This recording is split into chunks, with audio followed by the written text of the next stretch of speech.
fastest show in sports. College football is on the ledge right now.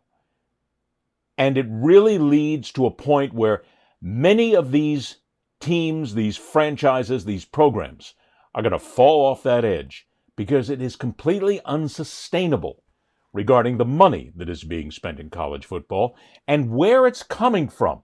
See, that's the biggest thing. Colleges will never tell you where their money is coming from.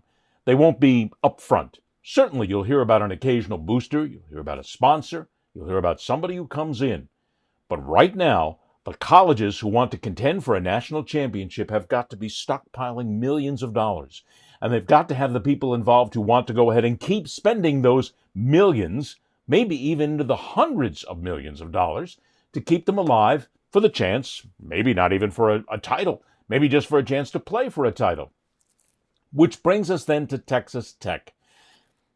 You probably have never heard of Cody Campbell before, but you should, and you should know what's happening, because Cody Campbell is at the forefront of what is happening in college athletics right now, and the train wreck that is coming from many programs, and it could be your program as well.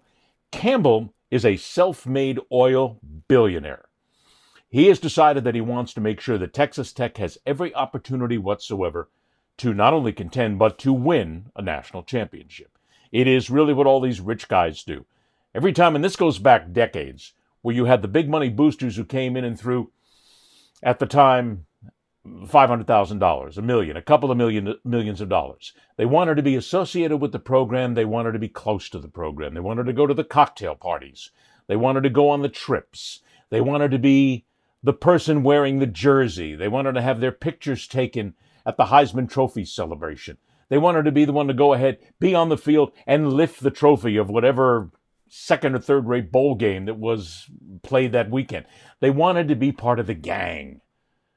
And that's what led to them giving in all their money. They wanted to see the team win. Sure, some of them were alumni, but not all of them were. Some of them just wanted to be part of it. They wanted to get close to it. They couldn't get close to the pros, but they could get close to college athletics because college took the money under the table hundreds and thousands of times. I mean, it's more than that.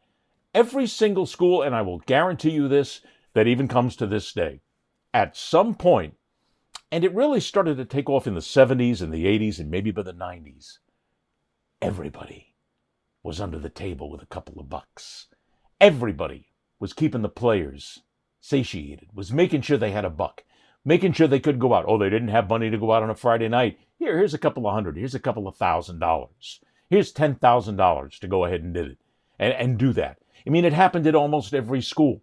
There had to be maybe 5% of the major colleges with major college football programs across the country who didn't take part in graft, in spending that money, in spreading that money, because they all wanted to win. And again, these sponsors, these boosters, notice how you don't hear the phrase boosters anymore, because that's really old hat. It used to be the boosters who did it illegally.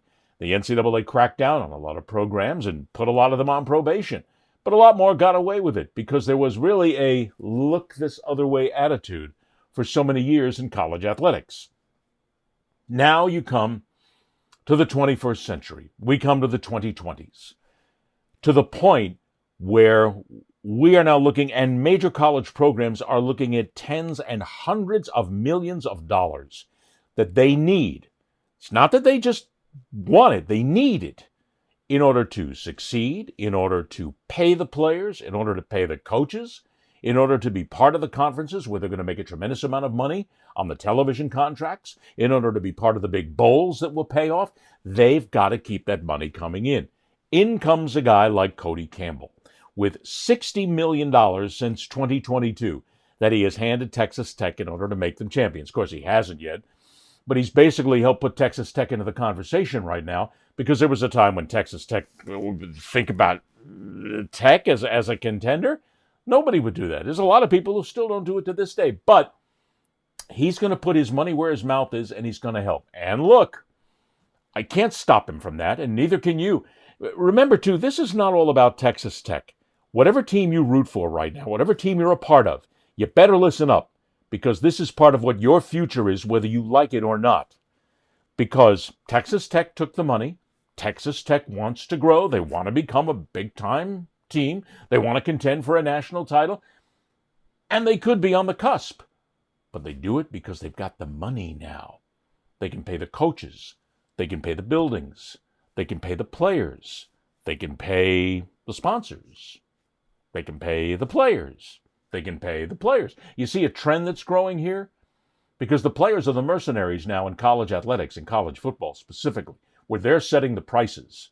And they're the ones who are going to take as much money as they can, and they don't give a damn about an education anymore. I think probably at this point you've got 15% of the players on a college football team who really care about an education, maybe more. Okay, I'll give it 25%. The rest all still believe they're going to go ahead and go big in the NFL, and they want to make sure they get their fat cat checks from college athletics. But I digress for the moment here. These programs need the money. Every program has a Cody Campbell.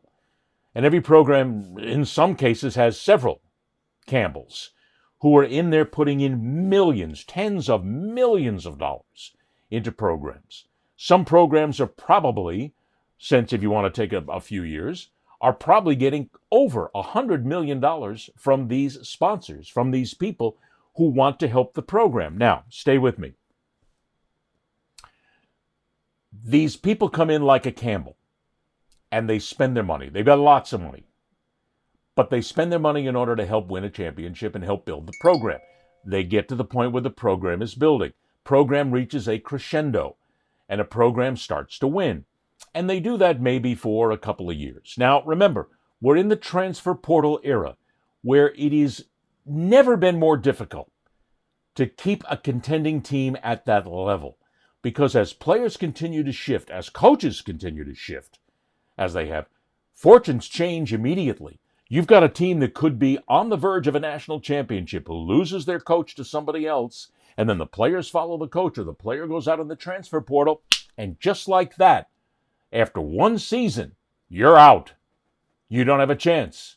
Your players have been depleted. Your roster has been basically ripped into. You don't have the coaches anymore. And when a coach leaves, the assistant coaches, sometimes they leave to go with the coach because they're going to make more money. So, you've got the boosters sitting there, the Campbells, let's just call them, who are sitting there putting in the millions of dollars to keep Program A going. Suddenly, Program A is not winning. They had a couple of good seasons. They got close. Maybe they got into the final round of 12, 16, or 24, whatever it is.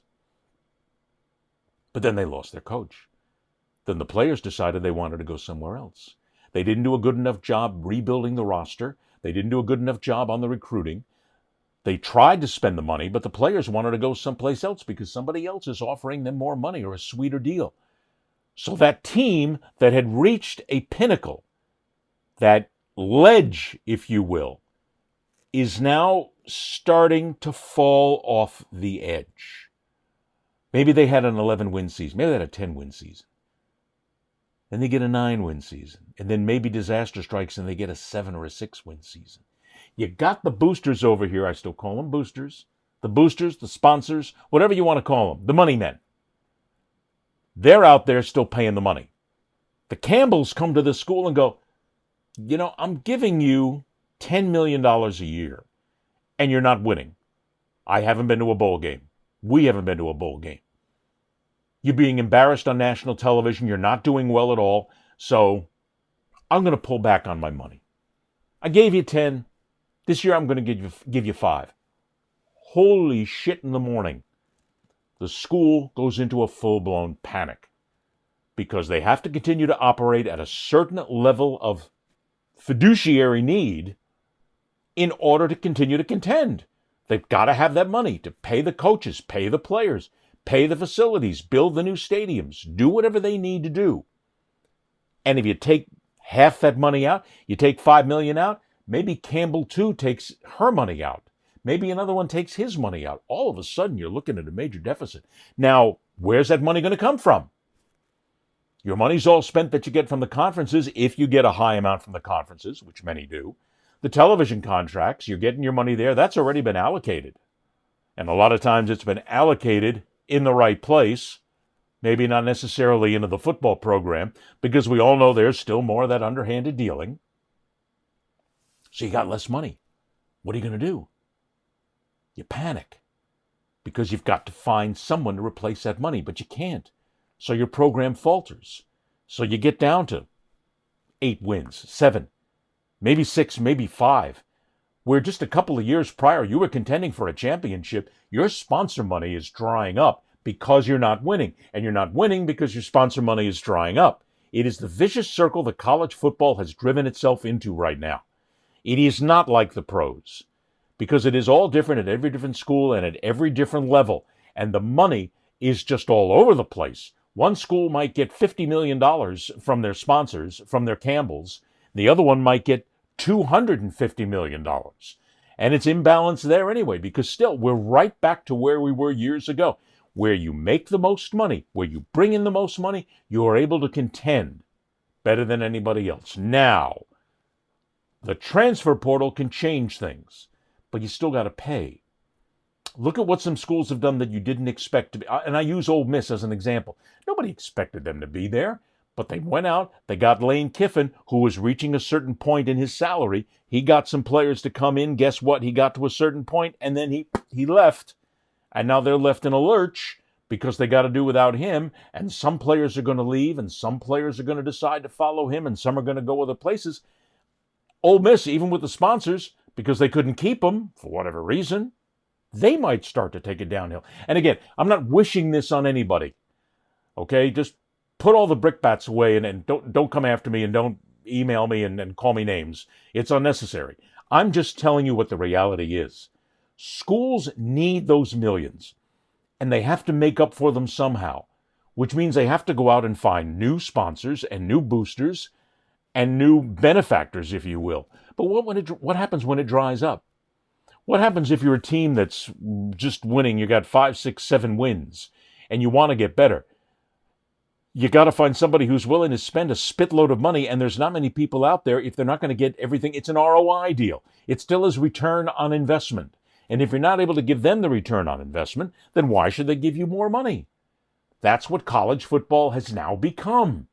They need those millions. They need those billionaires, the guys with the oil money, the gals with the oil money. They need them to come in here and spend. But if they don't win, why will they spend?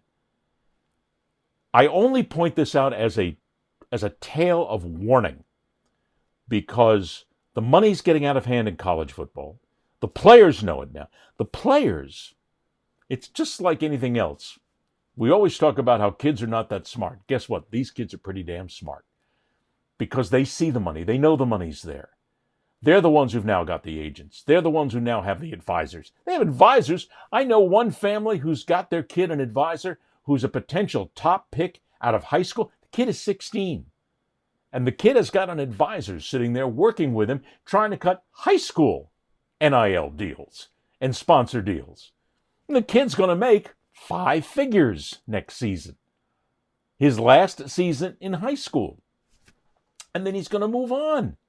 It's shocking where this money is going. So all I'm pointing out is college football needs to do something about this.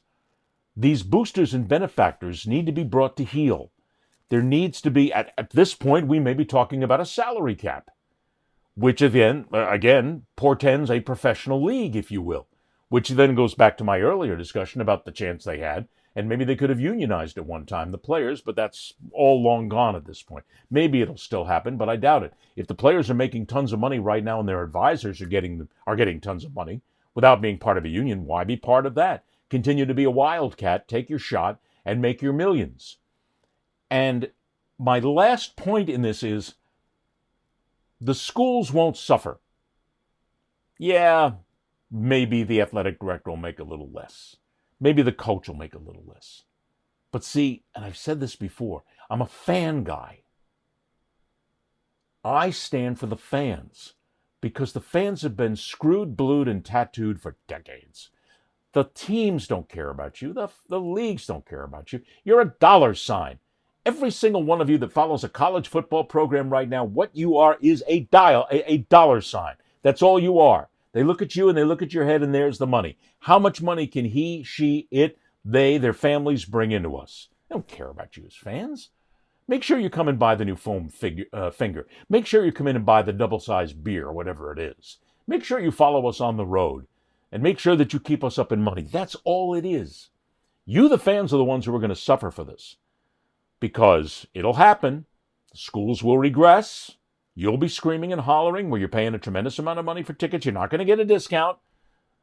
Schools aren't going to give you an extra buck off here and there. It's not going to be a $5 off coupon for a ticket. You're going to keep paying the freight until they can rebuild themselves. Then it's going to be more expensive because as they rebuild, they're going to raise the prices again because they have to. It's the price of competition. Your ticket prices are going to go up. Your chance to watch the games is going to go up financially. You're going to get stuck with it. Meantime, the colleges, the coaches, the administrators, the television networks, to a certain case, the social media internet networks, all of these people are going to make gobs of money. And they don't give one spit in the ocean about the fans because they know you're going to show up. They know you're suckers. They know that no matter what team it is, you're always going to root for your team. You're so ingrained in it. You love it so much. You want to be a part of it. You're a part of it every single weekend. You live, eat, sleep, and breathe that team. They know they got you. And they're just going to keep sucking you dry. And where's all that money going to come from? And where's it all going to go? It's going to come from somebody else who decides that they want to go ahead and hoist a trophy later in life, or they want to have a picture taken with the star quarterback. And for the fan, stay in your seat. Buy the beer. That's all. Just keep spending the money and the colleges will be happy. The greed is going to be even more insatiable than it is now. Ed Berliner, the fastest show in sports.